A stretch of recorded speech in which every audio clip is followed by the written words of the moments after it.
अस्सलामु अलैकुम रहमतुल्लाहि व बरकातुहू। एक शख्स है जिसे इमरान खान कहा जाता है, जिसने 75 सालों में जो काम ना हो सका वो उसने कर डाला। इस निज़ाम को नंगा कर डाला, जो कायदे आज़म का दुश्मन बना, जो फातिमा जिन्नाह का दुश्मन बना, जो आज तक दुश्मनी में हदें पार करता रहा। इस पाकिस्तान का वफ़ादार बनकर इसी पाकिस्तान को हमेशा नोचता रहा।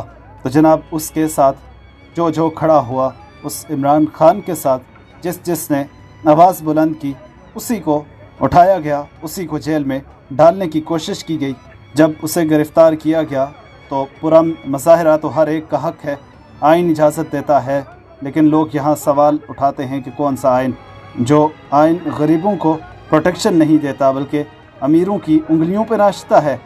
तो पुरअमन प्रोटेस्ट करते हुए लोगों को इस अंदाज में, ख़वातीन हों या मर्द, उन्हें गिरफ़्तार किया जाता है कि ताकि बोला ना जाए। उनकी पसंद नापसंद वो हरगिज़ इस चीज़ का हक़ ही ना रखें कि क्या पसंद करना है और क्या नापसंद करना है, कौन मुल्क के लिए बेहतर है और कौन नहीं है। यानी वोट्स का ड्रामा भी इस सब के बीच में बेनकाब हुआ, जमहूरियत का ड्रामा भी बेनकाब हुआ।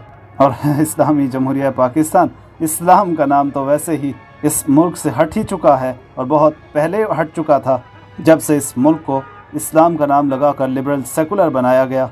बहरहाल जुल्म और जबर का एक बाज़ार गर्म है, लेकिन ना तो अब ये अवाम खामोश बैठने वाली है और ना ही इन लोगों ने हार माननी है, और ये सब पुरअमन रह कर ही होगा। लेकिन दूसरी साइड पे पुरतशद्दुद अंदाज अपनाया जा रहा है पुलिस की तरफ से और PDM के ग़ुलामों की तरफ से। आप राय दीजिएगा आज की इस वीडियो पर, इसे आगे भी लाज़मन शेयर कीजिएगा।